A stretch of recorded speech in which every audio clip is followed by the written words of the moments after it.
Irmãos queridos,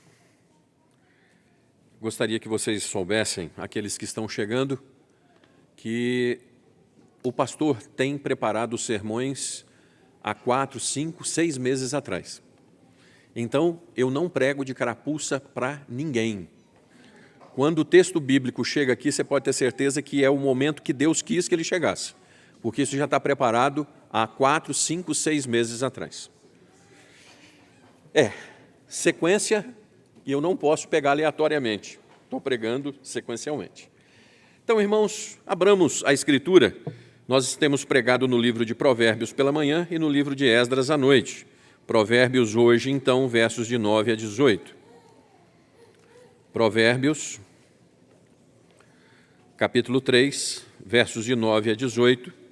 Nós leremos de forma alternada, queridos, e aqueles que puderem ficar de pé, os convido em reverência às Escrituras, Provérbios 3, versos de 9 até o 18, quando diz assim a Escritura: Honra o Senhor com os teus bens e com as primícias de toda a tua renda.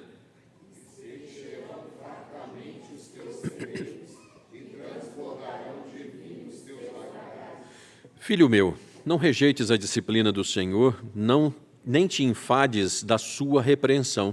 Porque o Senhor repreende a quem ama, assim como o pai ao filho a quem quer bem. Feliz o homem que acha sabedoria e o homem que adquire conhecimento. Porque melhor é o lucro que ela dá do que a prata, e melhor a sua renda do que o ouro mais fino. Mais preciosa é do que pérolas, e tudo o que podes desejar não é comparável a ela.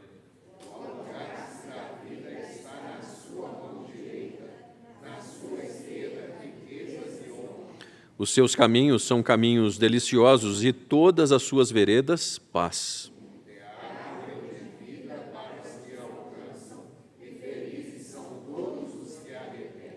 Podemos assentar.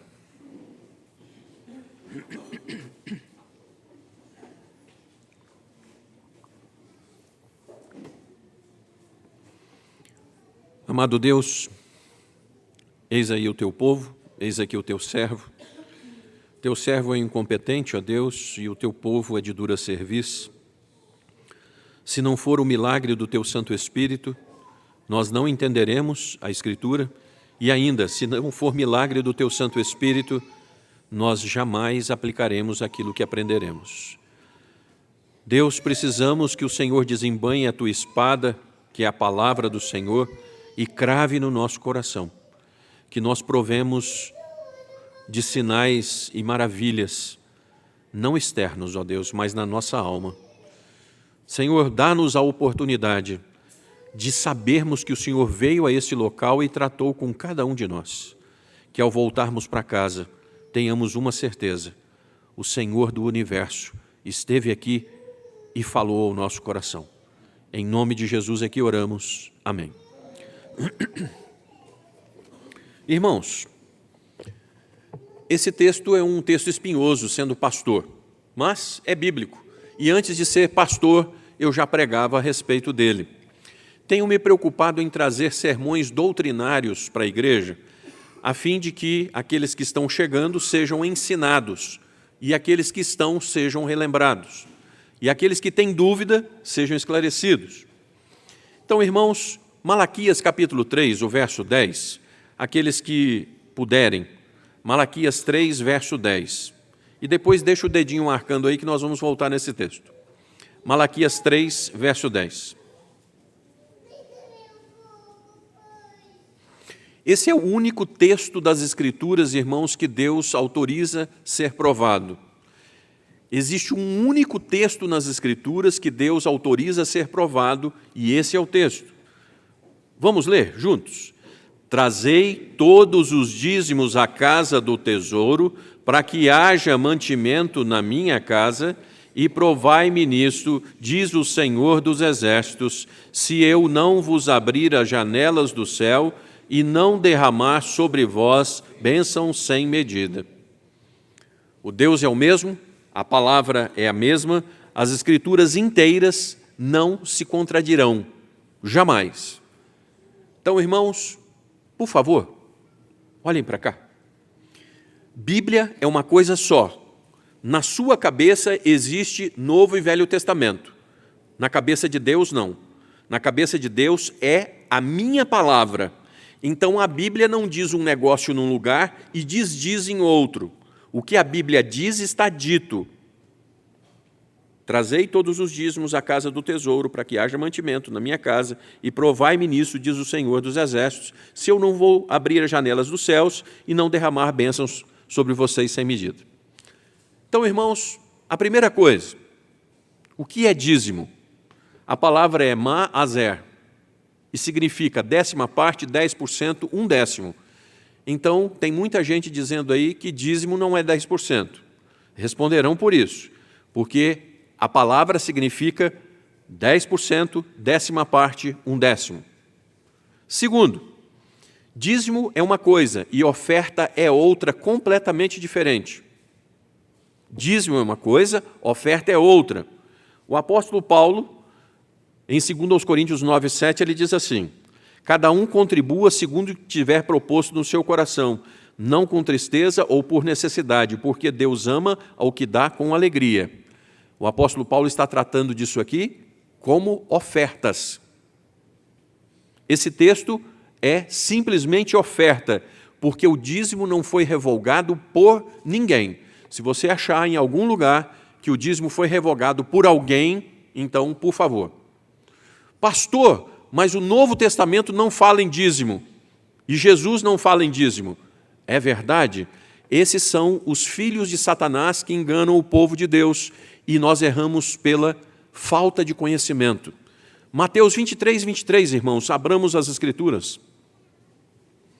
O que o Senhor Jesus vai dizer a respeito desse assunto?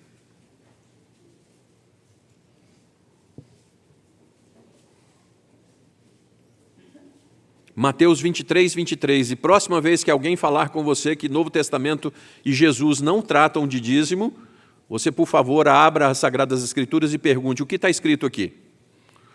Então, leamos, por favor. Ai de vós, escribas e fariseus, hipócritas, porque dais o dízimo da hortelã, do endro e do cominho, e tendes negligenciado os preceitos mais importantes da lei, a justiça, a misericórdia e a fé. Devíeis, porém, fazer essas coisas. Então o Senhor Jesus está dizendo assim: vocês dizimam do endro, do cominho, das coisas mais simples. Vocês continuem fazendo isso, mas não se esqueçam da justiça, da misericórdia, da lei, da fé. Claro, né, irmãos? Claro. Para quem quer ser obediente, mas para quem quiser dar nó ou tentar dar nó em Deus. Só que o tema dessa mensagem é ser sábio, é saber que não se deve reter. Ser sábio é saber que você não deve reter, pois se Deus é dono de tudo, se Deus lhe dá tudo que você tem, roubar de Deus é mau negócio. É mau negócio. Bom negócio é o Senhor dar a sua palavra, sendo o único lugar nas Escrituras que Ele pede para ser provado conforme nós lemos. E Ele diz mais, irmãos, e Ele diz mais. Malaquias 3:11. Por vossa causa repreenderei o devorador, para que não vos consuma o fruto da terra. A vossa vide no campo não será estéril, diz o Senhor dos Exércitos. Irmão, ou você é um crente, ou você não é. Não existe meio crente. E crer é crer em tudo que as Sagradas Escrituras dizem. Existem pessoas que estão departamentalizando. Isso eu creio na Bíblia, aquilo eu não creio na Bíblia. Bom, então você não é um crente, porque crente é aquele que crê nas Escrituras todas. Por favor, você não dá dinheiro para pastor ou para a igreja. Você entrega tudo a Deus e a sua responsabilidade é com Deus. O que a liderança da igreja fará com os recursos é responsabilidade da liderança da igreja. E misericórdia, irmãos. Fui auxiliar da primeira igreja presbiteriana de Belo Horizonte e na segunda-feira, eu e o reverendo Dercy, nós ficávamos lá. E existia a reunião de oração às segundas-feiras, na parte da tarde. Eu me recordo como se fosse hoje, terminada a nossa reunião de oração, Dona Persília me chamou e falou assim: reverendo, o senhor entrega o meu dízimo para mim porque não passa no gasofilácio? Eu falei: como, dona Persília? E ela tirou de dentro da bolsa, irmãos, uma caixa de creme dental cheia de dinheiro e de moedas, embrulhada numa sacola, que era o dízimo que ela vinha juntando. E ela falou: o senhor entrega para mim? Eu falei: de jeito nenhum. Desci com ela, fui até a tesouraria, e na tesouraria da igreja fizeram um recibo e entregaram para a dona Persília. Mas vocês já imaginaram a responsabilidade de quem bota a mão no dinheiro de uma viúva dessa? Então, irmãos, você não dá dinheiro para pastor, você não dá dinheiro para a igreja. E ai da liderança da igreja que não administra fielmente os recursos que Deus tem colocado aqui dentro. Dízimo não é questão de dinheiro, dízimo é questão de obediência, porque aonde está o teu tesouro, ali também está o teu coração. E o cristão alcança a sabedoria quando, além dos 10%, ele também é ofertante, quando ele aprende que tudo é de Deus, tudo é para o louvor da glória de Deus. Irmão, de verdade, nada do que você tem é seu, nada. Você apenas é um mordomo das coisas que Deus colocou nas suas mãos e que Ele vai te pedir conta daquilo que Ele te deu. Seja então sábio e seja fiel. Quando nós damos a Deus tudo o que temos e somos, entregamos-lhe simplesmente o que lhe pertence. Eu vou repetir. Quando nós damos a Deus tudo o que temos e somos, nós entregamos-lhe simplesmente o que lhe pertence. Que esse texto desmistifique e fale ao seu coração. A riqueza de Deus é de promessas aos obedientes. A primeira coisa, a riqueza de Deus é de promessa aos obedientes. Os versos 9 e 10, lá de Provérbios, por favor, Provérbios 3, vamos ler juntos os versos 9 e 10. Honra ao Senhor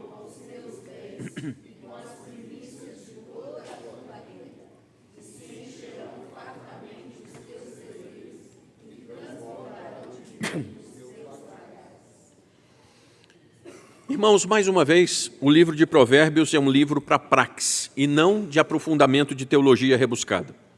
A teologia bíblica é aquela que, alicerçada na palavra, chama ação. Irmãos, teologia bíblica é aquela que, alicerçada na palavra, chama ação. É aquela que Tiago diz o seguinte: me mostre o que você está fazendo, que eu vou te mostrar o que late da sua fé. Portanto, no verso de número 9, nós lemos assim: honra o Senhor com os teus bens, com as primícias de toda a tua renda. A ordem aqui vai além de dizimar. A honra é nossa de, com os bens, entregarmos tudo nas mãos de Deus e dizer o seguinte: abençoa, Senhor. É entregar para Deus as primícias. Meu irmão, minha irmã, se você te deixar para tirar do final, não sobra, e você vai ter problema, não é mesmo? Você sabe o que eu estou falando. Se você não tirar das primícias, você não tira depois também não. E você sabe como é que a coisa vai empipinando. Os israelitas entregavam para os sacerdotes o que colhiam dos primeiros frutos, do azeite, dos cereais, do vinho, dos animais, o melhor para Deus. É o primeiro. Vamos abrir Hebreus 11:4, irmãos. Hebreus 11:4.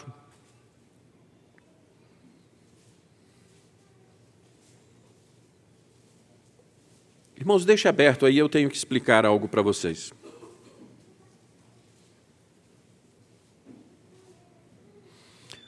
Tem gente que diz que Abel foi aceito por Deus porque Abel era pastor, e Caim foi rejeitado porque Caim era agricultor. Bom, irmãos, então todos os crentes vão ter que ser pastores, né?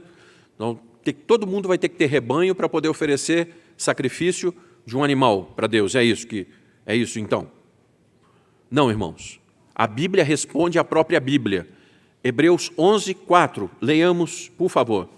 Abel ofereceu a Deus mais excelente sacrifício do que Caim, pelo qual obteve testemunho de ser justo, tendo a aprovação de Deus quanto às suas ofertas. Por meio dela, também mesmo depois de morto, ainda fala. Deus se agradou de um e aborreceu de outro, porque Abel entregava das suas primícias, Caim entregava daquilo que sobrava.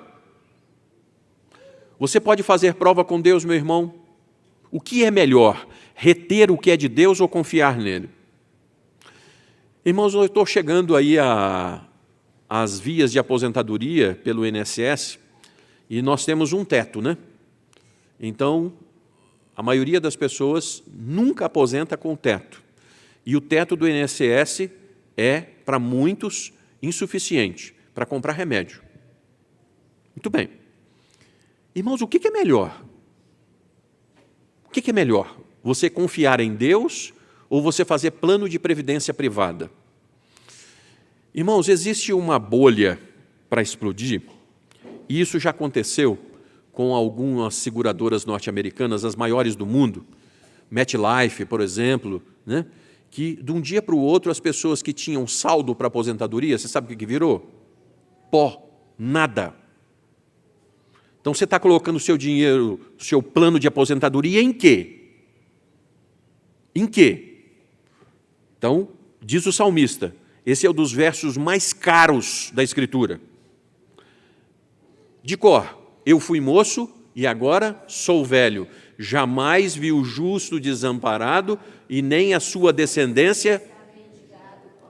Qual é o valor disso? É a previdência que vai te manter? Não, eu tenho um Deus. E aconteça o que acontecer, eu fui moço e agora eu sou velho, mas eu jamais vi e eu jamais verei alguém que foi desamparado pelo Deus fiel. Você já ouviu alguém falar que se arrependeu de ser dizimista e ofertante? Você já ouviu? Ah, porque eu me arrependi. Mas você tem visto pessoas do outro lado dizerem, eu preciso acertar minha vida porque nada dá certo, eu preciso colocar isso em dia. Muito bem. E essas pessoas ficam querendo se justificar. Ah, mas é por causa disso, por causa daquilo outro. Irmãos, nós recebemos algumas pessoas na última reunião do conselho, nós batemos o recorde dessa igreja. 13 pessoas recebidas numa única reunião. Nós estamos vivendo algo extraordinário aqui. Temos problemas? Menor dúvida, mas Deus tem nos abençoado de uma forma inequívoca. E uma das pessoas que me pediu transferência para cá disse assim, reverendo, nós estamos fazendo um acordo com Deus. Nós depositamos primeiro para a igreja e depois nós vamos ver o que nós fazemos. Irmãos, isso aqui não é igreja universal não, tá? Dá o dinheiro todo que Deus vai pagar seu aluguel. Isso é mentira. Isso é mentira. Mas as Sagradas Escrituras estão chamando o seu povo a parar de gastar com aquilo que não é pão e ter consciência de que há um compromisso com Deus. Verso de número 10, irmãos, olhem só. Qual é a promessa? E se encherão fartamente os teus celeiros e transbordarão de vinho os teus... Mas você crê nisso?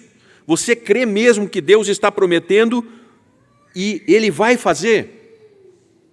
Irmãos, eu sou homem de números. Como é que Deus me chamou para ser pastor? Eu não faço a menor ideia. Estudei engenharia, comecei engenharia de software, matemática, administração. Minhas especializações, 2 delas são na área de exatas. Então, eu gosto de números. Você sabe o que Deus faz com os números que eu conheço? Me esfrega na cara. Qual é a conta do azeite da viúva? Quanto mais tirava, mais aparecia. Tem mais panela aí não? Traz mais panela. Você conhece alguma coisa assim? Mas esse Deus continua sendo o mesmo Deus do seu povo. Então, o Deus criador que nós ouvimos hoje é o Deus provedor. Se você não crê num Deus que foi capaz de criar tudo, você não vai conseguir crer num Deus que pode fazer o que Ele quiser para te sustentar. Irmãos, aos obedientes às promessas, se você quiser me ouvir, comerá do melhor Mas se você não quiser e for rebelde, será devorado? Por quê? Escute, se você não dá alguma coisa para Deus e Ele a requer de você, você não a possui, ela o possui. Se você não dá alguma coisa que Deus requer de você, você não a possui, ela te possui. Então, em primeiro lugar, as bênçãos da obediência, a riqueza de Deus. Em segundo lugar, a riqueza de Deus trará a disciplina de um pai sobre um filho avarento. Versos de 11 a 15, irmãos. Vamos ler, por favor. Filho meu, não rejeites a disciplina do Senhor, nem te enfades da sua repreensão, porque o Senhor repreende a quem ama, assim como o pai ao filho a quem retém. Feliz o homem que acha sabedoria e o homem que adquire conhecimento, porque melhor é o lucro que a lagar do que a prata, e melhor a sua renda do que o ouro mais fino, mais preciosa é do que pérolas, e tudo que podes desejar não é comparado a ela. Até aí. A riqueza de Deus trará disciplina sobre um filho avarento. Irmãos, a disciplina é algo geral, mas pelo texto também é algo específico. Hebreus 12, 6 e 7 diz assim: porque o Senhor corrige a quem ama e açoita todo filho a quem recebe. É para a disciplina que perseverais. Deus vos trata como filhos, pois que filho há que o pai não corrige? Mas se estáis sem correção, de que todos se têm tornado participantes. Logo, sois bastardos e não filhos. Irmãos, filho erra todo dia. Filho erra todo dia. Filho erra sempre. Filho pode ficar sem disciplina e sem direcionamento? Não. Pai que ama corrige filho? Muito bem. É como cristãos, irmãos, nós seremos submissos às autoridades enquanto essas autoridades forem submissas à palavra de Deus. Como estão proibindo disciplina? Nós vamos contra.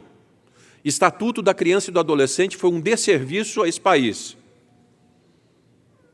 Então, pelo Estatuto da Criança e do Adolescente, uma mãe que disciplina o filho com a vara está sujeita a sanções.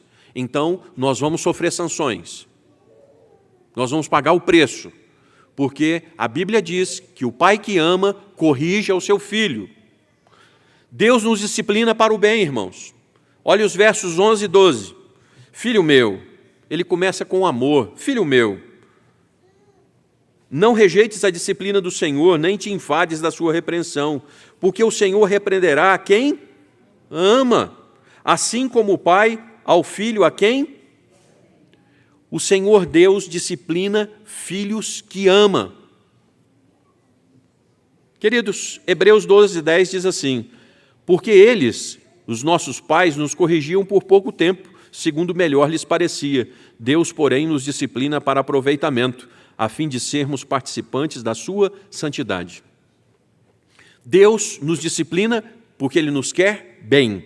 Então, não despreze, não se vire contra, fique feliz. Estar sem disciplina é ser bastardo.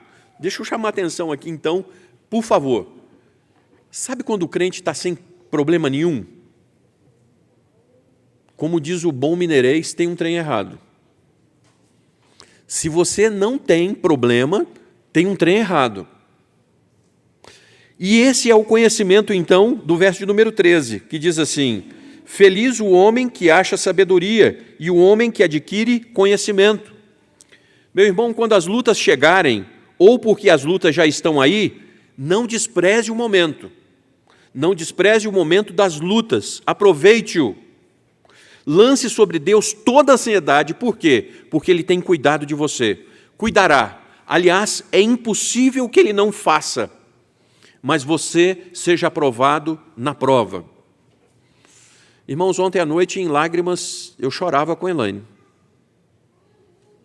Meu medo não é morrer, irmãos. Meu medo é não chegar, como disse o apóstolo Paulo: combati o bom combate, completei a carreira e guardei a fé. Esse é o meu medo. As lutas têm sido tão agudas, irmãos, tão duras, Então, finquei o pé e estou esperando para ver o que o meu Deus vai fazer. Porque eu quero, desse púlpito, pregar para vocês e, sobretudo, com ganho de causa, dizer: Deus faz, porque Ele fez. Então, irmãos, por Deuteronômio 8, de 2 a 5, não é feito saber que Deus provou, ensinou o povo de dura cerviz, murmurador, por 40 anos a fim de que esse povo aprendesse. Deus disciplinou o povo por 40 anos para que ele aprendesse. Se aprender mais rápido, né? Não é melhor aprender mais rápido? Melhor não é para Deus e sim para você mesmo. E isso é sabedoria proposta nos versos 14 e 15. Antes de você ficar sendo disciplinado, aprenda. Versos 14 e 15 vai dizer assim: porque melhor é o lucro que ela dá, a sabedoria que é Cristo, do que o da prata, e melhor a sua renda do que o do ouro mais fino. Mais preciosa é do que pérolas, e tudo que podes desejar não é comparável a ela. Irmãos, nesse ponto, o que você precisa aprender? O contexto do texto são recursos, dinheiro, posses. Logo, se você não aprender a gerir isto para Deus, você marca passo. Como é que é marcar passo, irmãos? Não sai do lugar. E pelo contrário, às vezes a gente acha que a gente está retrocedendo. Ou você aprende a tratar a gestão de tudo que você tem, ou você vai ter a sensação de que você está marcando passo, senão que você está retrocedendo. Meu irmão, aprenda a ser ofertante e dizimista, e o que você tem é para a glória de Deus, ou o devorador pode ser usado para que você aprenda. Porque foi isso que nós lemos. Fazei prova de mim, mas por causa de vocês eu repreenderei o devorador. Então, se nós não aprendermos, Deus pode usar o seu cão para nos ensinar. Samuel Chadwick diz assim: de quantas maldições e humilhações ficaríamos livres se o povo de Deus contribuísse conforme as Escrituras orientam? Eu quero lhes afirmar, irmãos, que eu sei o que é deixar um salário de R$25.000 em janeiro de 2005 para poder receber R$2.500. Eu sei o que é isso. E quero dizer para vocês, como alma lavada, sabe o quanto me fez falta? Nada. Não sirvo a um Deus de ouvir falar, mas de andar com Ele. Não estou dizendo para vocês fazerem o que eu não faço, mas a liderança dessa igreja tem um compromisso como conselho, e nós somos fiéis ao Supremo Concílio dessa igreja, desde que nós somos igreja. Então, existe uma liderança fiel nessa igreja, e existe um modelo a ser seguido, Cristo Jesus. É uma riqueza que, quando a criança vendo o seu pai de braços abertos, ela se lança no ar. Jamais Deus deixará de nos pegar, irmãos. James Denney, então, ele vai dizer assim: o que gastamos em piedade e caridade não é tributo pago a um tirano, mas é resposta de gratidão ao nosso Redentor. Terceiro e último lugar, irmãos, a riqueza de Deus dará vida longa como qualidade aos seus obedientes. Como é que é, pastor? A riqueza de Deus dará vida longa e como qualidade aos obedientes. Versos 16 e 18. Vamos ler? O alongar-se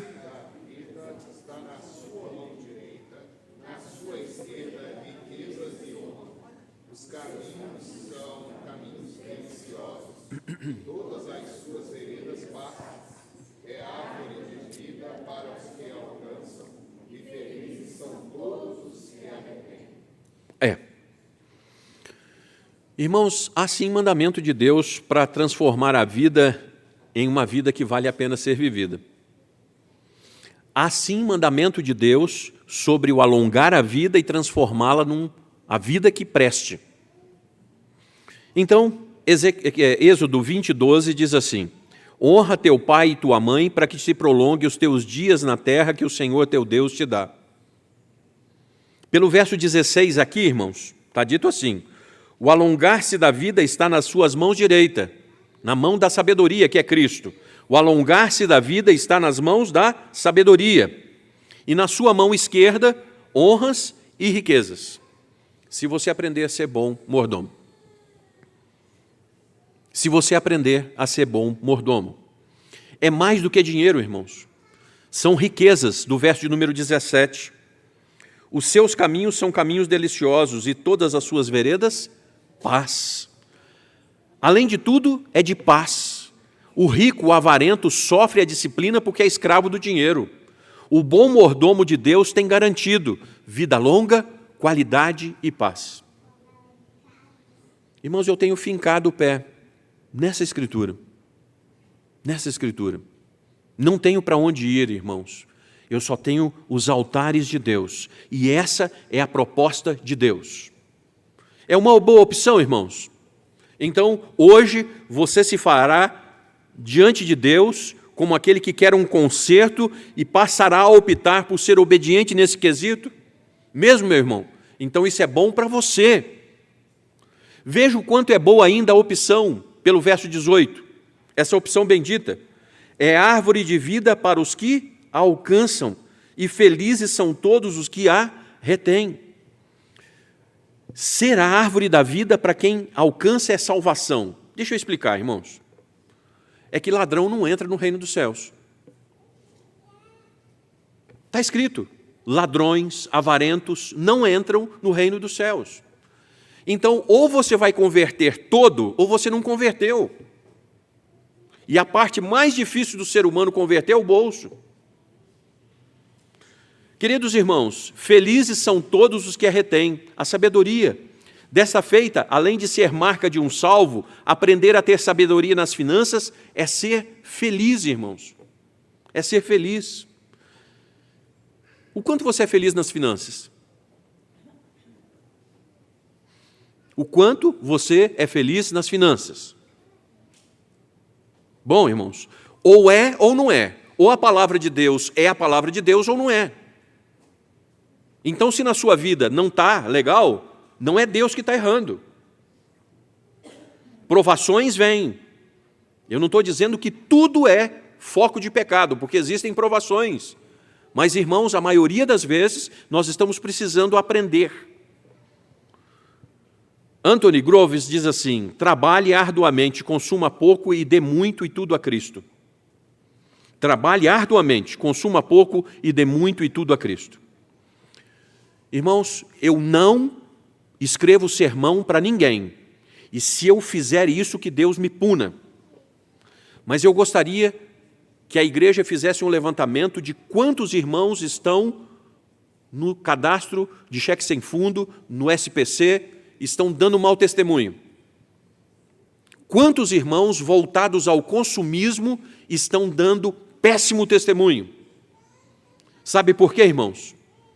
Nós compramos o que não precisamos com dinheiro que nós não temos para impressionar quem nós nem conhecemos. Sabe aquela frasezinha lá na televisão depois do anúncio? Você merece. Isso é infernal. Você precisa. Preciso mesmo? Para quê? Não compre o que você não precisa com dinheiro que você não tem para impressionar ninguém. Nós acabamos de ler na liturgia, irmãos. A liturgia é um passo para a mensagem. Porque piedade com contentamento é fonte de grande lucro. Irmãos, as pessoas mais simples são as pessoas mais felizes. Os homens mais ricos desse país que eu conheci eram também pessoas simples. Aí depois veio a segunda geração dos filhos e os netos jogaram tudo fora. Irmãos, eu tenho que concluir. A riqueza de Deus é de promessa aos obedientes. A riqueza de Deus trará disciplina de pai sobre o filho avarento. A riqueza de Deus dará vida longa e como qualidade aos seus obedientes. Quanto à sabedoria e se guia pelo conhecimento de Deus, então, nesse texto, 7 promessas aqui, irmãos. Vida longa, riquezas, honra, delícia, paz, árvore da vida, felicidade, e tem uma que eu coloquei por minha conta, disciplina. É a 8ª, bênção de Deus. O que você tem disso aqui? O que você está disposto a aprender para ter? O quê? Se você não pode querer o benefício, sem cumprir as obrigações, né? Aí não dá, tá? Mas do outro lado, porque só tem dois caminhos, nos é dito em Efésios 5:5. Sabei, pois isso, nenhum incontinente ou impuro ou avarento que é idólatra tem herança no reino de Cristo e de Deus. A Escritura é clara. Nenhum avarento, nenhum impuro, porque é idólatra, tem herança no reino de Deus. Doravante, irmãos, nós vamos ouvir os puritanos falando agora. Andrew Murray diz assim: nós perguntamos quanto o homem dá, Cristo pergunta o quanto ele retém. Tudo é de Deus, então o Senhor está aqui. Irmãos, eu tenho convivido com um homem assim nos últimos dias. Eu tenho convivido com um homem assim. Eu chego para visitá-lo, ele me chama, e ele manda uma pequena oferta para essa igreja.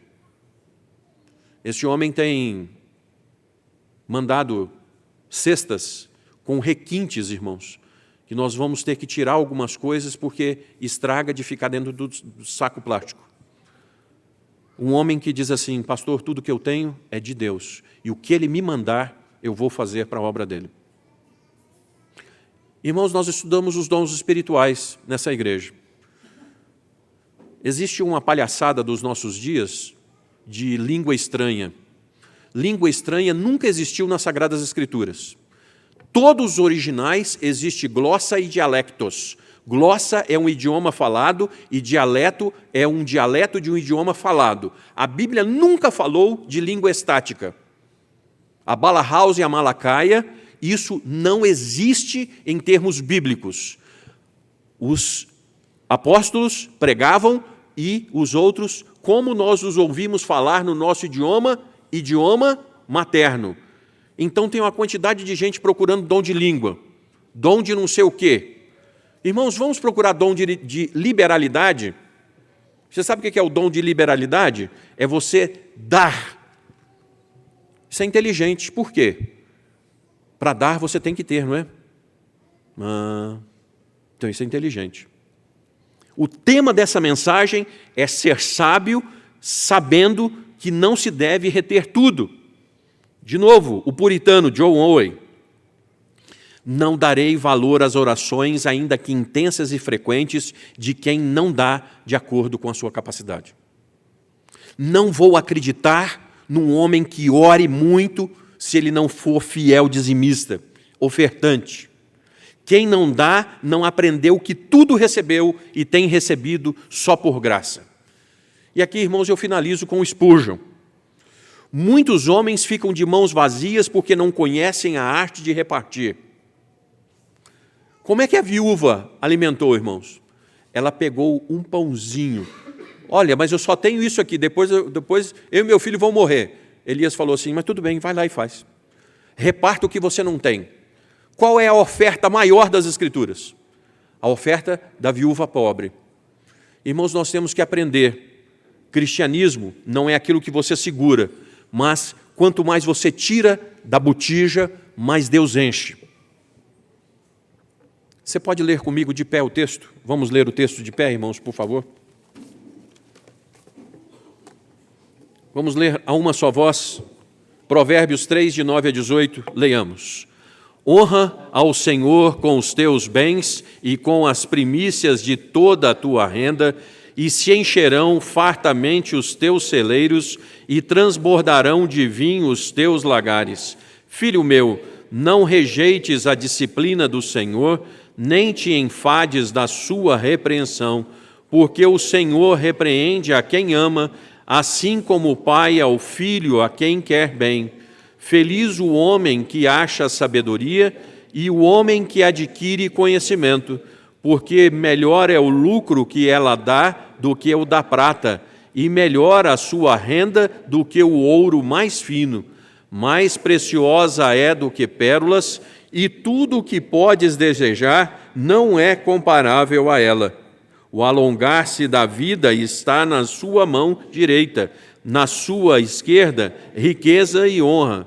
Os seus caminhos são caminhos deliciosos, e todas as suas veredas, paz.